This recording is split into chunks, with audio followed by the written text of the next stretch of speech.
Okay, welcome everyone to the Astronomical Society of Edinburgh, wherever you are in the world. This is what we've got coming up tonight. I've just got a few slides, a bit of news for the Society and what we've got coming up next.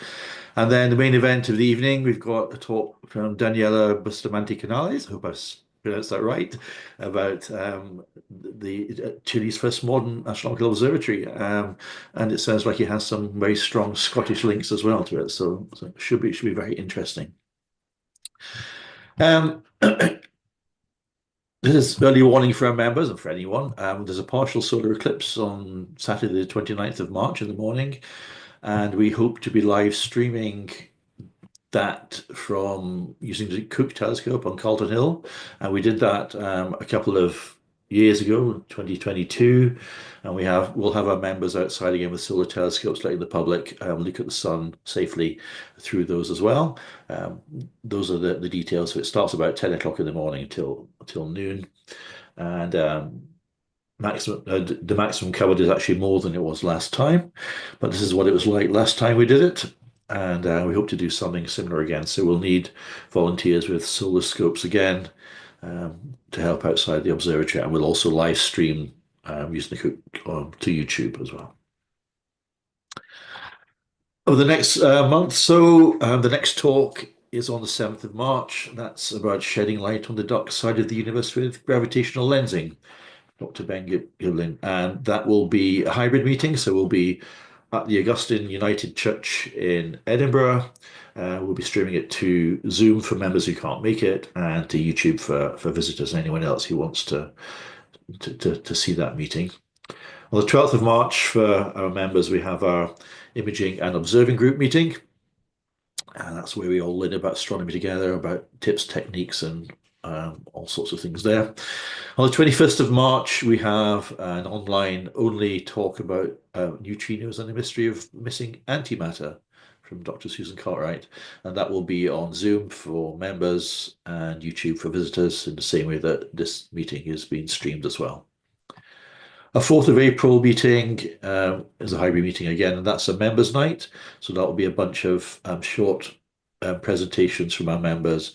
And if we still have space for a few more, I believe, Nigel. So if you've got something you'd like to present at that, then let myself or Nigel know, and we'll try and fit that in as well. But that's really it from me. So I'm going to stop sharing, and I'm going to hand over to Daniela, who is in Santiago at the moment. So we've not had anyone present from there before. So welcome, Daniela. Thank you for doing that. No, thank you, Mark, for introduction. Thank you all for the invitation. I'm actually really honored to be here tonight. Well, for you tonight, for me, it's still the middle of the day. But without further ado, I will just share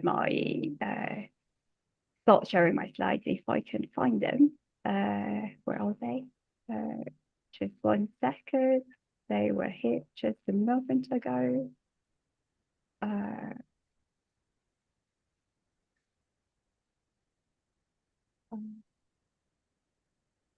Of course, this was going to happen. Okay, so here, and there they are. Okay, so can you see my slide? That looks good, yes. Excellent.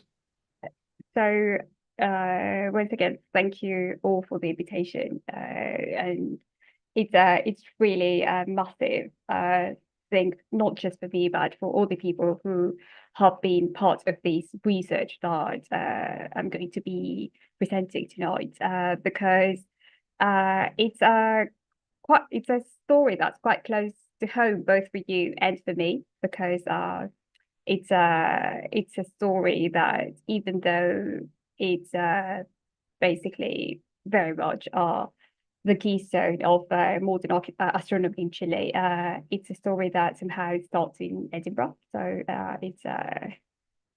you'll see a lot of very familiar faces in my slides. And I wanted to start with this image because it has apparently nothing to do with astronomy. Although it does a lot to do with it, because it's a painting that was painted from the from a window of the observatory. So this was what John Mouat, the watchmaker, actually, not an astronomer or proper astronomer, was seeing every day from his observatory. And it's quite interesting also because it sets the tone for the idea of a cultural biography as a way to understand not the history properly of the observatory, but rather all the trajectories that come together in trying to understand not just the operations, but also all the material evidences that we have today of what happened here almost 200 years ago. So in the background, you can see what was called then the Mary Hill. Today it's called Cerro Alegre in Spanish, and was basically the hill in Valparaíso where most of the British immigrants lived. So apparently they were partying all the time. So that's why the name Mary Hill stuck. But for all of those of you who know about Chile, it's probably because of what's happening today in terms of scientific astronomy. It's such a small, distant country came to be the main astronomical hub in the world. We are today housing close to 50 or a little bit more than 50% of the scientific observatories in the world. So it's also quite interesting to see that or to kind of realize that even though we know so much about astronomy today in Chile, we didn't really know that much about how this story started. So the question we ask ourselves to guide this research was, where and when does the history of modern astronomy in Chile begin? So the story usually told was that it started in Santiago, in the capital city of Chile, in 1849 with an observatory that was established by an American scientific expedition. And you know that, or we all know that by scientific, it's actually that means a lot more things than just science. So, but this was basically the observatory that was known to be the first.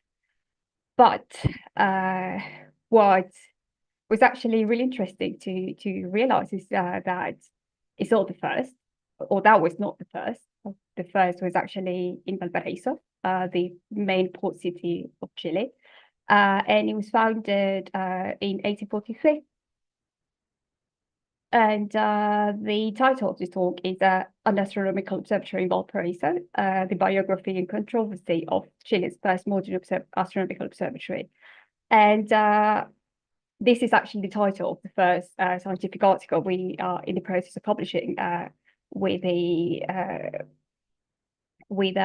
first results we have obtained with the research, which is still ongoing. And I am here basically just representing all the authors there. So that's why I say et al.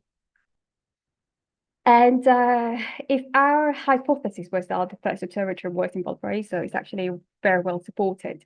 And even though very little has been written about it, exactly because of that, most of the information we have been able to gather comes from primary sources. So basically, if our only question was when and where the first observatory was established, this article dating back to the 27th of February 1843, it was published in the Valparaíso Mercury, the main newspaper in the country at the time. It's particularly an astronomical observation in Valparaíso, so that's it, question answered.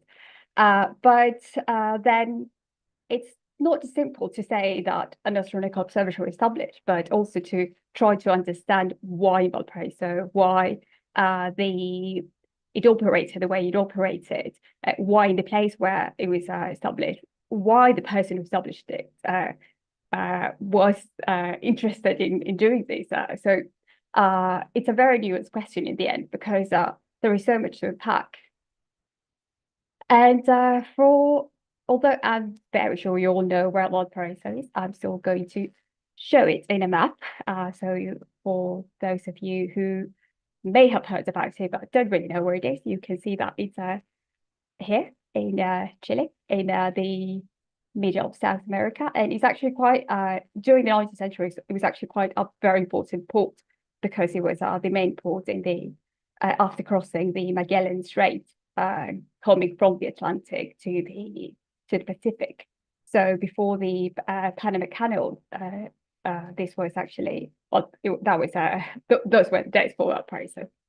And but as I mentioned, the story is also very close to you, to all of those of you who are in Edinburgh the moment, because the founder of Chile's first observatory was a Scotsman called John Mouat, Juan, as we came to know him in Chile. This is a painting of him at the closer to the end of his life. But it's quite telling because you can see that, or at least the painter captured a very curious gaze in his eyes, and I think that explains a lot of all the things he did and he accomplished. So John Mouat arrived in Valparaiso in 1836. This is a view of the port city in 1834. So you can more or less see what it looked like.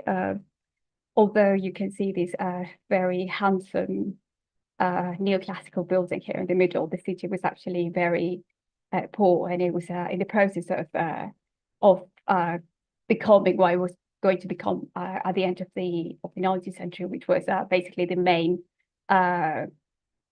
city of Chile. And that star is actually showing the point where the observatory was built, which here you can see a little bit more of historic background on that side. It used to be part of one of the castles that protected Valparaiso during the Spanish colonial times. This in particular was called the Castle of St. Joseph, and the place again where the star is showing the place where the observatory was later built. And here is a painting that is actually again the same side. You can see the handsome neoclassical building here again, but here a couple of years, almost 10 years later, you can see the observatory already built, and that is also here I'm going to make the first link to the view that's going to be probably better or more familiar to all of you. The main reference or the main reference to understand the operations of the observatory is basically the city observatory in Edinburgh. And also this painting, which dates back to 1825, is basically the Edinburgh that John Mouat grew up in. This is a time of the city, a time in the history of the city when everything was basically happening. It was in the midst of a process of modernization, and it's basically the same stage that came to be, or the same process that Valparaiso experienced during the operations of Mouat's observatory.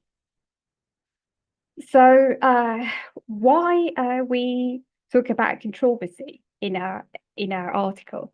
It's basically because even though no one really apparently wrote about John Mouat's observatory when writing the history of modern astronomy in Chile, the evidences were always there. Actually, this is a letter that John Mouat wrote to Gilliss, the founder of what was known or what used to be known as the first observatory in the country.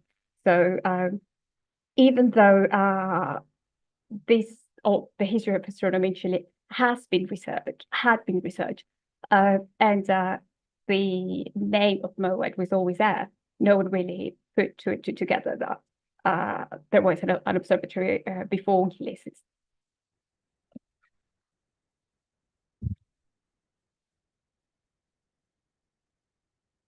So again, Gilliss Observatory. And what's interesting about this letter in particular is that it's written by John Mouat to Gilliss, as I said.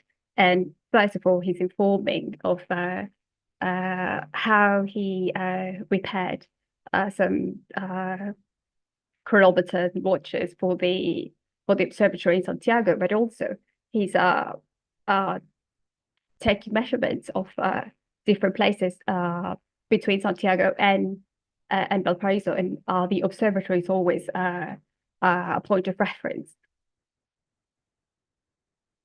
And again, the same Gilliss is explaining how him and Mouat were basically practicing science together. They were doing some seismographic observations with a telegraphic line that was established between Santiago and Valparaíso. So not only the observatory in Valparaíso was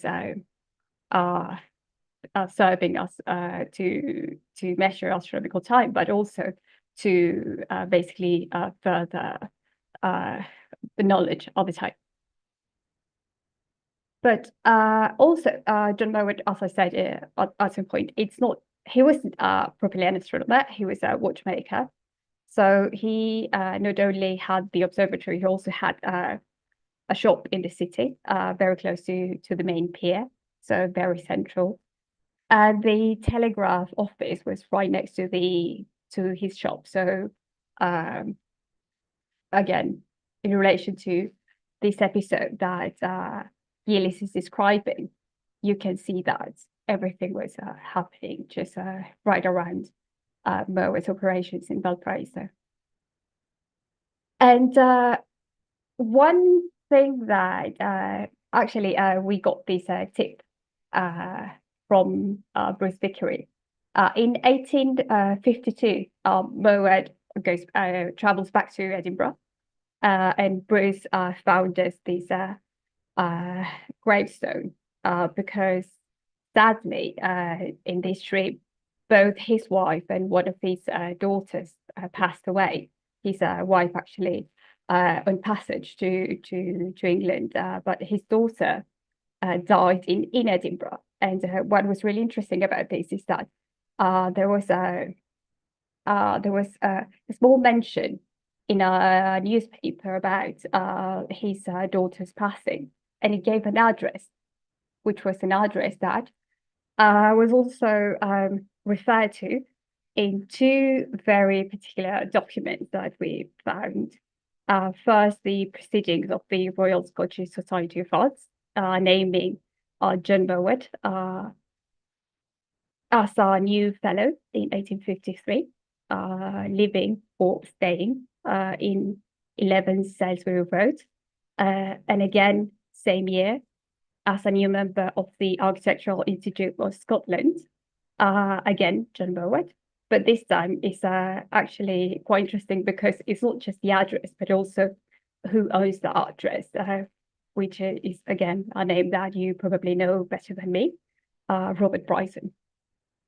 And even though we haven't been able to find any documents or any mentions that John Mouat was an apprentice to Robert Bryson, because of the fact that he was a clock and watchmaker, and the operations that he set up in Valparaíso, we have a very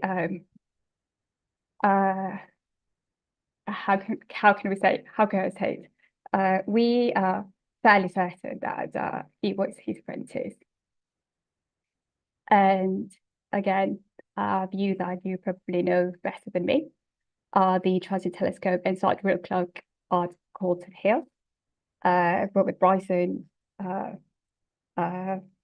built the sidereal clock, and this is a few timepieces that were produced by John Mouat.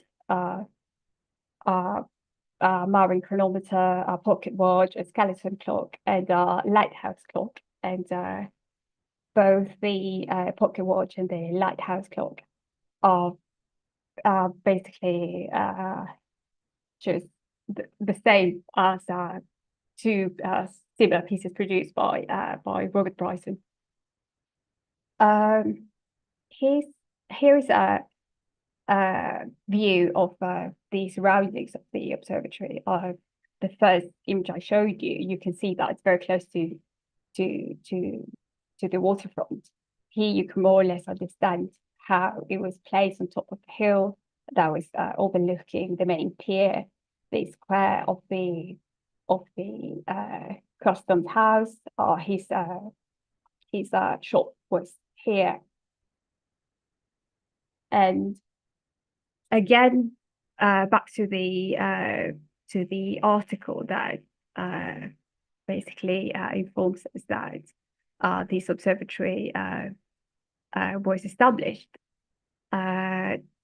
It's a fairly long article for the time, and here I'm just highlighting two small details. It goes on to describe the building, the operations, the instruments, but two in particular are kind of resonate the most. One is the description of the octagonal room where the transit telescope was located. The transit telescope was the main instrument that operated in the observatory.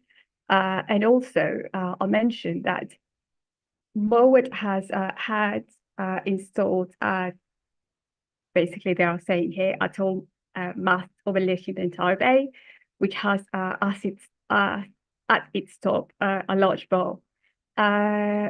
Basically, he not only established an observatory, but also installed a time ball in the observatory.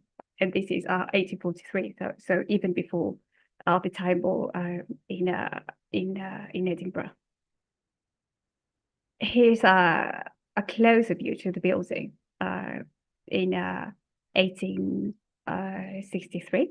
You can see here the remainings of the time ball, which we don't really know how long it operated, if it ever operated, although the article in the Valparaíso Mercury is not the only reference we have to the existence of the time ball. Actually, it was also mentioned in the nautical magazine in 1864. Sorry.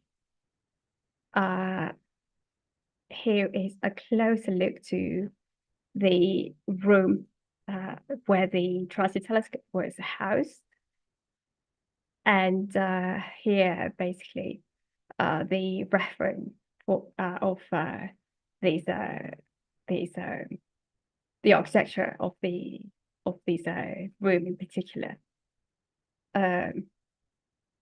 which again brings us back to Edinburgh, and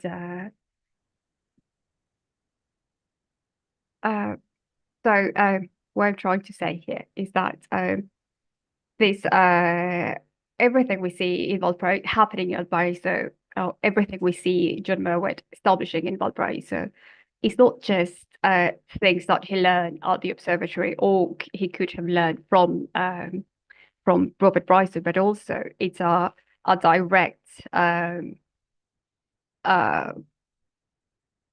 answer to what he probably saw in Edinburgh growing up, all the proceedings of the Scottish Enlightenment and the role that neoclassical architecture, Greek neoclassical architecture had, how instrumental it was in establishing a sort of architectural identity for Scotland, and making a difference with English neoclassical architecture, and just this sort of dispute of that was you can read in the City today of using neoclassical Greek neoclassical architecture and to establish itself as the Athens of the North.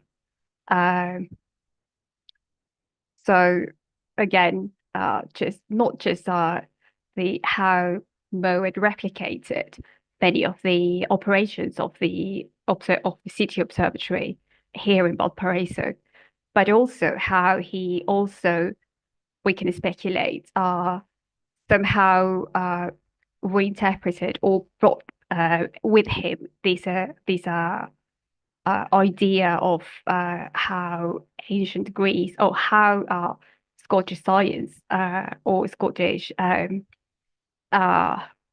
all the developments that were happening in science and in the humanities in Scotland were somehow related to this idea of a new Athens. And so this is just almost the end of the talk, and it's I mentioned that the research question of sorts was almost already answered with this first article that mentions the observatory and the operations, the instruments, the architecture. But it was actually quite interesting to see how 20 years later, during the bankruptcy proceedings that John Mouat went through in 1863, although it's quite sad because you can see that he everything he tried to do, everything he achieved, in the end was lost. All his instruments. It's actually quite heartbreaking reading through the through documents, because he was trying to get back his instruments. At the same time, it's actually quite interesting to see how everything that was mentioned in 1843 was replicated by these by the documents related to the bankruptcy proceedings. So all the instruments, all the even the name of the building. There is actually quite an interesting discussion between the person in charge of the proceedings and John Mouat and his lawyer, because even though the state argued that this observatory was not a professional observatory because John Mouat was not an astronomer, at the same time, every single mention of the building is always referred to as the observatory. And in the end, he never got his instruments back because the judge decided that they actually belonged to the observatory, not to him. So again, it's kind of ironic that in arguing that this is not an observatory, in the end, the judge says, yes, this is an observatory. And this is one thing that, even though we have been researching the observatory, we have uncovered a lot of documents and primary sources that basically say that this was an observatory and this was operating as a very canonical decimononic observatory. We were not the first ones to realize it. There was actually another architect in the during the 1960s. This is a letter she wrote in 1993 when the observatory was turning 150 years old. She says how pioneering the building was, its scientific activities were in the country, in the context of the country, and how that relates to the role the city was having for the country at the time. And also how John Mouat, the man, he represented basically the example of the kind of immigrants that came to the city and made it what it came to be. And also, she by this time, Chile had already been observed several of the modern scientific observatories that we see today established in the country. Mayor Weisberg talks about how this observatory, even though it's quite basic in comparison to these new scientific observatories, was actually a pioneering window into space. And as I mentioned, at the moment we are in the final stages of a second part of the research. In this case, we're specifically focusing on the architecture, the astronomy, and the role the observatory served in the city during the 19th century.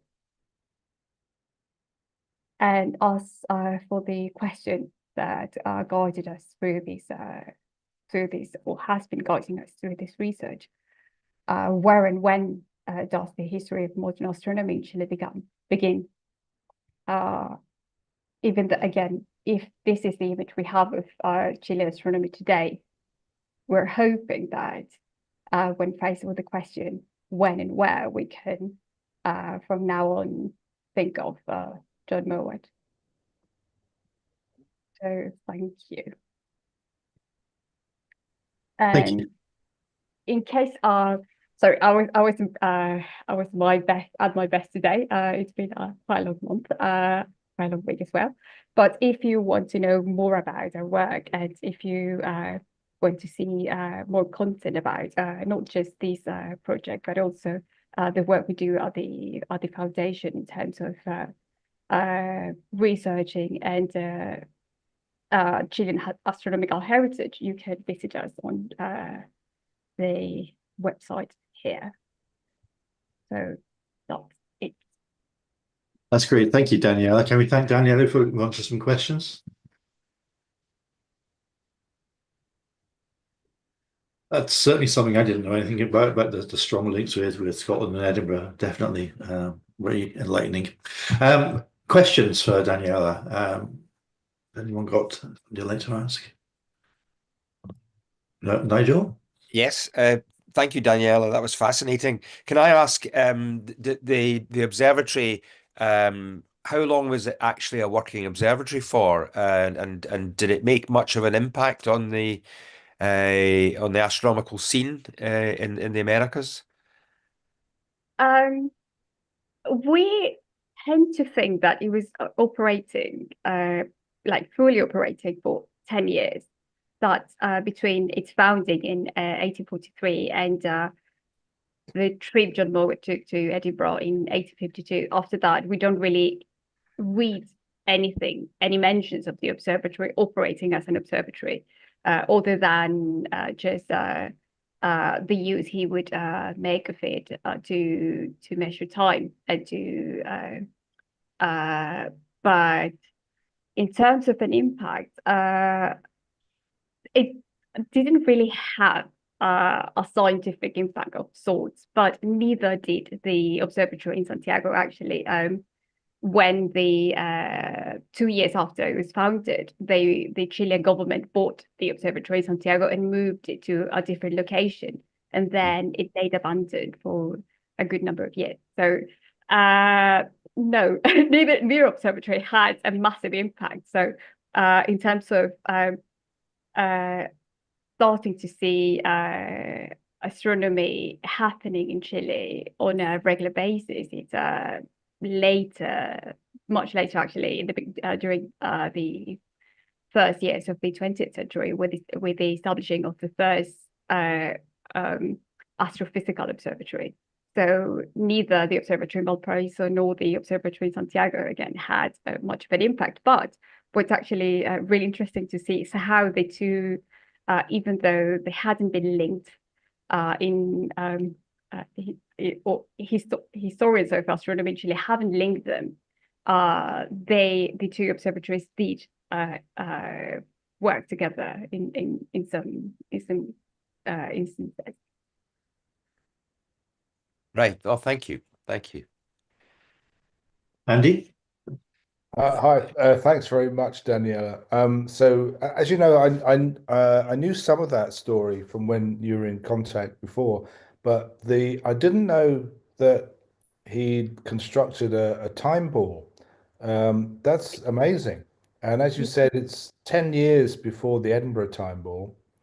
I guess there were other time balls there. So I know there was one in South Africa about the same time as Piazzi Smythe went to South Africa, which is 1837.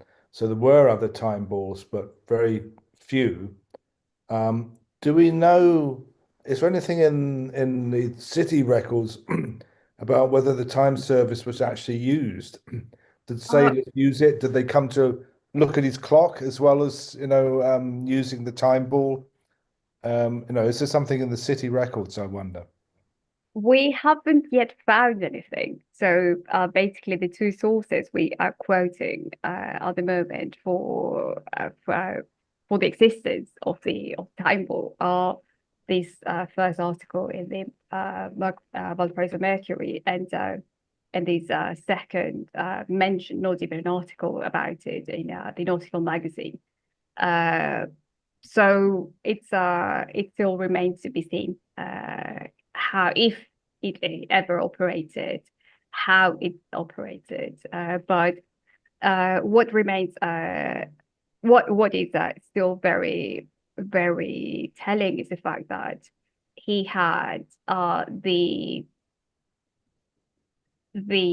idea of building a time ball at a time where, as you say, although there were not quite a few, very few outside the UK, there were mostly in the Northern Hemisphere and mostly linked to the two territories that were under the rule of the British Empire. So this is the first time ball that we have been able to find that it's outside of that rule. So that in itself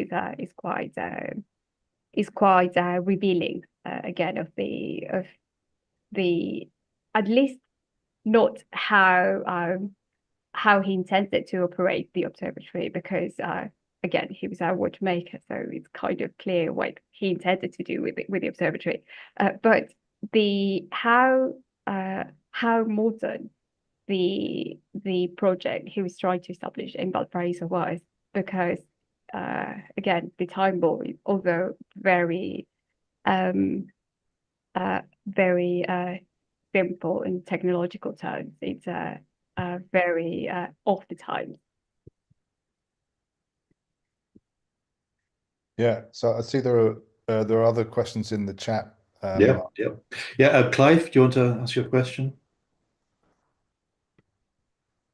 Yes, thank you. That was indeed an excellent talk. Well, two questions really. Do you know why he went bankrupt? I mean, being a watchkeeper providing a time service in a seaport would be a good business in the 19th century. And also, do you know, when he was in Edinburgh, in addition to the watchmaker he'd been apprenticed to, do you know if he was involved, contacted any other people who might have been able to advise? Did he, for example, talk to Piazzi Smythe, or indeed any of the other people involved in astronomy in the city? As for the first question, why he went bankrupt, it's because he was quite he was always trying to do something new. I was telling Andy and Nigel at the beginning that even though the observatory is the one aspect of his work that we are researching at the moment, he was also quite instrumental in several other developments in the country at the time. He designed the first railway line in the country. He didn't build it because he couldn't raise the funds to do so, but he proposed it, and he got permission from the government to develop it. So on top of that, and that was happening at the same time as the observatory, he was also involved in several industrial endeavors. He had a foundry in the city as well. He was also one of the founding members of the first fire brigade in the country. He was involved in gas lighting in Valparaíso and in La Serena, another city of Chile. So he was involved in a very wide range of endeavors.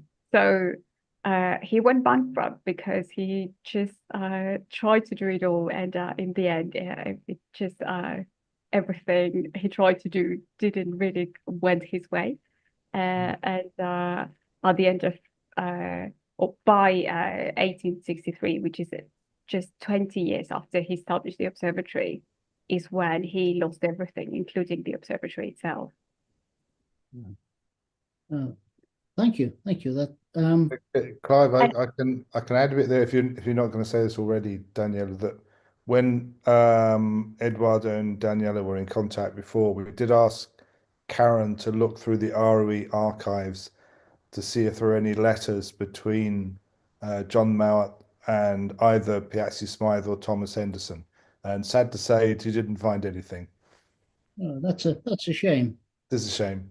And we also haven't really found anything, any correspondence between John Mouat and Bryson either. But we'd only have this mention of Bryson recommending him to become a member of these architectural institution, which again, it's kind of we try to look further into it and why would he go to become a member of an architectural institution. We couldn't really find anything. I contacted the institution that kind of inherited or came after this first institution, and they don't really have an archive. So there are so many things we would like to know, but we still haven't been able to find them all. Also, in the article, in the 1843 article, the person writing it mentions that Mouat had the intention to send information that, or the observations that he was making in Valparaiso, out to the Greenwich Observatory. But again, we haven't been able to find any records of him ever sending out any information. So, but we're still hopeful that at some point we're going to find more information. I mean, everything that we have been able to gather at this point comes from basically two main sources. So there is a lot of other archival collections that we haven't yet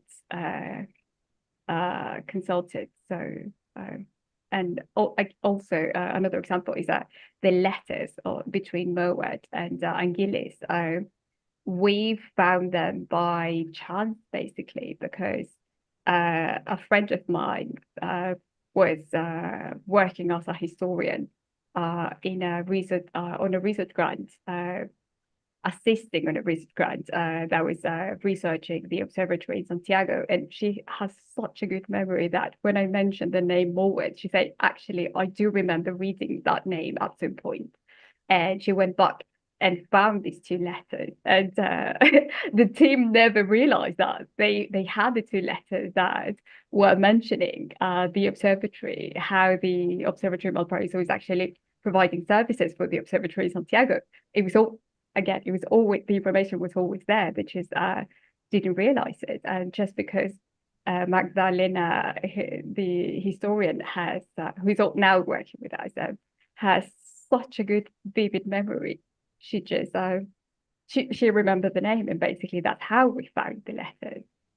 So we're hopeful that as these two letters, or as the very few bits and pieces of information that don't come from an archive, but still give us huge amounts of information, or sometimes just a small key piece of information to connect to other things that we have found, and just make sense of them. So yeah, hopefully we'll find more. Yes, with luck you'll find more. Well, keep on looking. Horst, you had a comment? You want to? Yeah, it occurred to me that well, ships coming through the harbor might have records in their logbooks about the time ball being there, or them using it? Or I perhaps, yeah. We have looked into a few ship logs that passed through Valparaíso. We haven't found any mentions of the time ball though. But well, thanks. Yeah, we'll keep looking. Who knows? Maybe. Francis, do you want to read out, ask your question, or shall I read it out? I think Francis is asking why did John Mouat choose to go to Chile? But was it really for the observatory or for other things as well? A fairly good question. We have no idea. Right. But again, as so many people were immigrating from particularly from Great Britain to Valparaiso, there is it's a kind of an urban legend that another famous Scotsman that came to Chile, Lord Cochrane, was somehow linked to his family, and he's the one who brought him out to Chile, but we don't really know. We haven't yet found any documents proving that legend. But he in Chile he married the daughter. Well, actually, he married two daughters of they both passed away sadly, of another Scottish immigrant that was already living in Chile, an architect. His name was John Stevenson. So it was maybe he could also have had some sort of relation, a previous relation with him, and he brought him to Chile. We really don't know, but yeah, we would really like to know why he came here. But thankfully, he came here because he managed to do so much. Yeah, yeah. Francis also asked what other instruments from the observatory. I think you mentioned about the transit instrument being the main one. Were there other instruments in there as well that we know of? Or? There was a equatorial telescope, but it was a portable telescope, so he didn't really have another. The main instrument was always the transit telescope, and also we don't have any ledgers. We don't really have any records of what he was observing. But the article mentions, and again, the bankruptcy documents mentioned that he had a second telescope and he had some meteorological instruments as well. If I remember correctly, that there is a mention in that first newspaper article of him observing the Great Comet. 1843 was the year of the Great Comet. Yes, that we tend to associate the passing or the observing of the Great Comet as the first launch of the observatory. Although, again, we don't really have a document or a ledger or something written by Mouat's hand saying that he observed it and what he observed.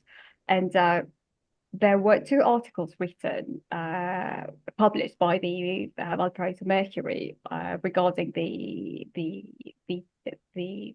comet. And in the beginning, we thought they might have been written by Mouat, but now that we know more of his operation, now we know more how he wrote also, you can tell that it wasn't him. But he did provide some information on how the weather was behaving, and he was he did publish. The newspaper did publish some climate data that he was providing. So not really linked to astronomy itself, but it was at the same time our service that the observatory was providing to the city. Any questions on YouTube, Will?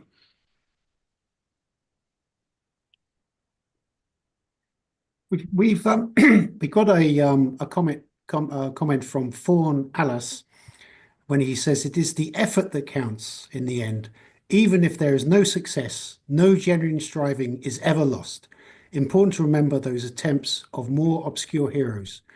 Greetings from icy Wisconsin. So I presume that's about the time ball and everything he tried to set up. Excellent talk.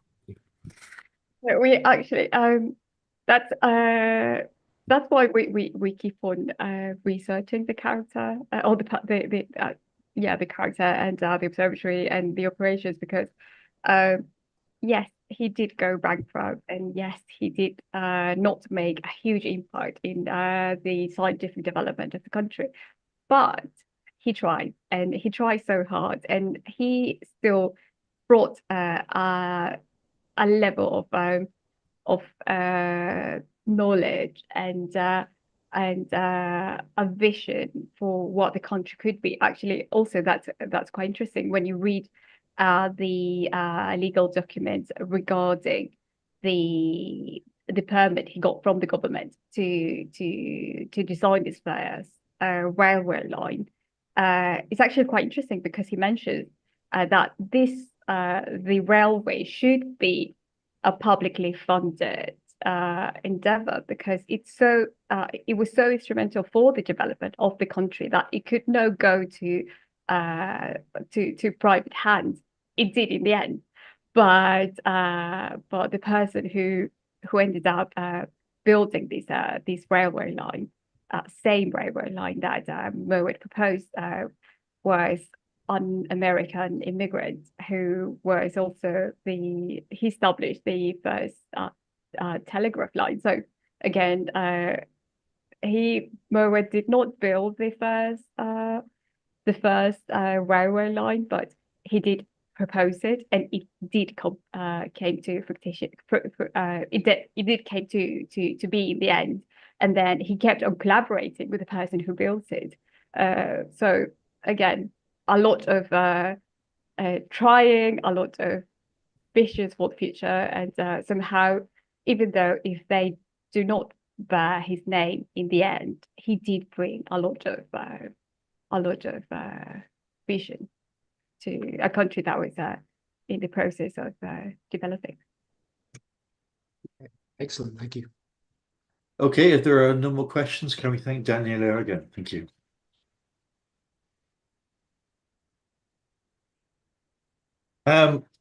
It's very interesting to hear about the links between the observatory and Scotland. Certainly something I didn't know about, but it's very nice to hear that. If you find out more about the astronomical work there, then we'd love to hear more in the future as well. So maybe we'll hear from you again. But that's it for tonight. Thank you everyone for joining us. Thank you, Daniela from Chile, and we'll see you all again at the next meeting, which is on the 7th of March.